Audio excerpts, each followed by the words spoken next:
दोस्तों, जैसा कि पिछले लेसन में आप लोगों ने पेन टूल के हवाले से सीखा, इस लेसन में मैं आप लोगों को पेन टूल के अंदर मौजूद 3 मज़ीद ऑप्शंस के बारे में बताने जा रहा हूँ। ये ऑप्शंस हैं add anchor point tool, delete anchor point tool और कन्वर्ट एंकर पॉइंट टूल। तो चलिए आइए चलते हैं इलस्ट्रेटर की तरफ। चलें दोस्तों, add anchor point tool, delete anchor point tool और कन्वर्ट एंकर पॉइंट टूल को स्टडी करते हैं। स्टार्ट करते हैं जी। अच्छा दोस्तों, जैसे कि मैंने आप लोगों को पहले भी बताया था कि जब हम टूल बार के अंदर देखते हैं तो हमारे कुछ टूल्स ऐसे हैं जिनके ऊपर हमें एक एरो का साइन नज़र आता है, और इसका मतलब ये है कि इन टूल्स के अंदर मज़ीद कुछ ऑप्शंस भी मौजूद हैं। तो दोस्तों, ये जो हमारा पेन टूल है ये भी ऐसे ही टूल्स में से एक है। जब इसके ऊपर आप माउस ला के होल्ड करेंगे तो आप ये देखेंगे कि इसके अंदर मज़ीद 3 ऑप्शंस हमारे पास अवेलेबल हैं। दोस्तों, ये 3 ऑप्शंस भी बड़ी करामत है और इनको भी हम गाहे बगाहे पेन टूल के साथ-साथ यूज़ करते रहेंगे। तो चलें मैं आपको इन तीनों के बारे में बताता हूँ कि ये क्या हैं। दोस्तों, आप देख सकते हैं यहाँ पे पहली ऑप्शन आपके पास मौजूद है ऐड एंकर पॉइंट टूल। इसके बाद दूसरी ऑप्शन है डिलीट एंकर पॉइंट टूल और तीसरी ऑप्शन है एंकर पॉइंट टूल। ये जो एंकर पॉइंट टूल है इसको सीसी से पिछले वर्जन्स के अंदर कन्वर्ट एंकर पॉइंट टूल के तौर पे आप लोग जानते हैं। तो चलें इनको ज़रा देखते हैं। सबसे पहले मैं एक काम करता हूँ, मैं यहाँ पे एक स्क्वायर ड्रॉ करता हूँ। ये देखें, एक स्क्वायर मैंने लिया।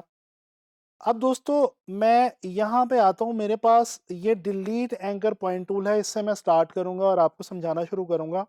दोस्तों, ये डिलीट एंकर पॉइंट टूल क्या करता है, इस टूल से अगर आप आके किसी भी एंकर के ऊपर क्लिक करें, जैसे कि ये मैंने किया, तो ये उस एंकर पॉइंट को डिलीट कर देता है। लेकिन यहाँ पे ये बात याद रहे कि आपको पाथ के ऊपर आके एग्जैक्टली एंकर पॉइंट के ऊपर क्लिक करना होगा, तभी आपका जो एंकर पॉइंट है वो डिलीट होगा। जैसे ही ये देखें, मैंने इस एंकर पॉइंट को डिलीट किया तो मेरी जो स्क्वायर की शेप थी वो एक ट्रायंगुलर शेप के अंदर कन्वर्ट हो गई है। अच्छा, इसी तरह से अगर मैं यहाँ पे मज़ीद क्लिक करता चलूँ, ये देखें, एक और क्लिक मैंने किया तो मेरा जो स्क्वायर था वो एक लाइन सेगमेंट के अंदर कन्वर्ट हो गया है। तो दोस्तों, इस तरह से अगर मैं इसको डिलीट करता जाऊँ तो ये देखें, मेरी जो स्क्वायर की शेप थी वो बिल्कुल जो है वो ख़त्म हो चुकी है और जा चुकी है। उसकी वजह ये है कि मैंने डिलीट एंकर पॉइंट टूल की मदद से उस स्क्वायर के अंदर जितने भी एंकर पॉइंट्स मौजूद थे उनको डिलीट कर दिया है। अच्छा, मैं दोबारा एक और स्क्वायर लेता हूँ और अब की बार आपको मैं बताने लगा हूँ जी ऐड एंकर पॉइंट टूल। दोस्तों, add anchor point tool delete anchor point tool के बिल्कुल बरक्स काम करता है।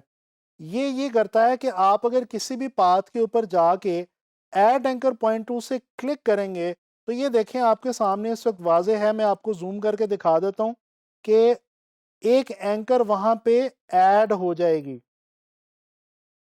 दोस्तों, आप ये भी देख सकते हैं कि ऐड एंकर पॉइंट टूल का जो शॉर्ट की है वो प्लस साइन है कीबोर्ड पे, और जो डिलीट एंकर पॉइंट टूल की शॉर्ट की है वो कीबोर्ड पे नेगेटिव साइन है।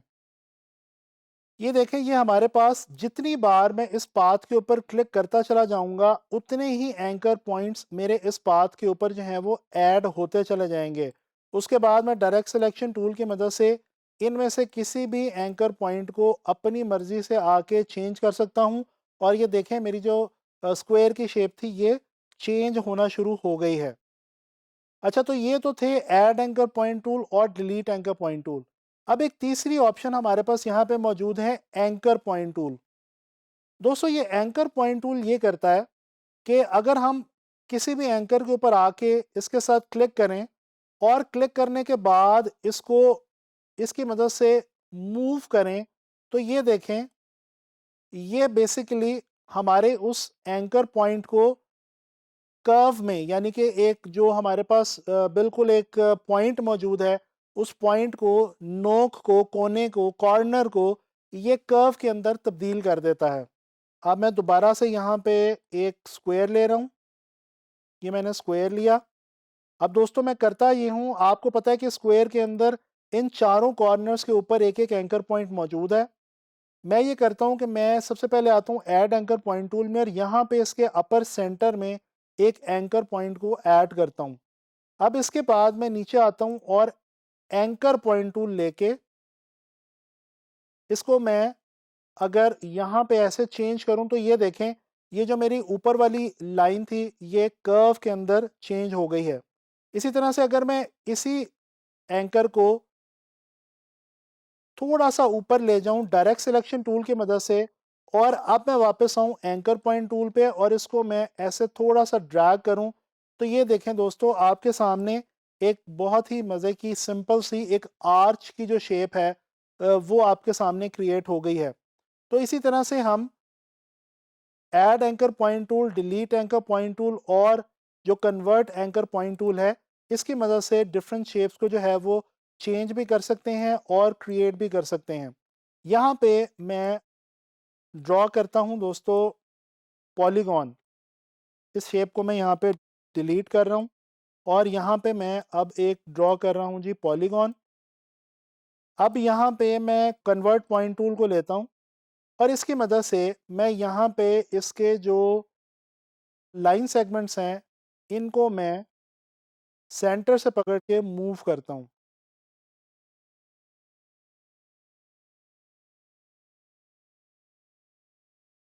ये आप देख रहे हैं कि जो लाइन सेगमेंट्स हैं वो कर्व्स के अंदर जो है वो कन्वर्ट होना शुरू हो गई हैं और ये अगर इनको हम थोड़ा-सा कर्व्स को मज़ीद अंदर बाहर करें और इनको हम मैनेज करें तो ये आप देख सकते हैं कि ये आपके सामने एक फ्लोरल शेप जो है वो आ गई है। मैं डायरेक्ट सिलेक्शन टूल को लेता हूँ और इसकी मदद से इन कर्व्स को थोड़ा-सा मैं अंदर की तरफ लेके आता हूँ।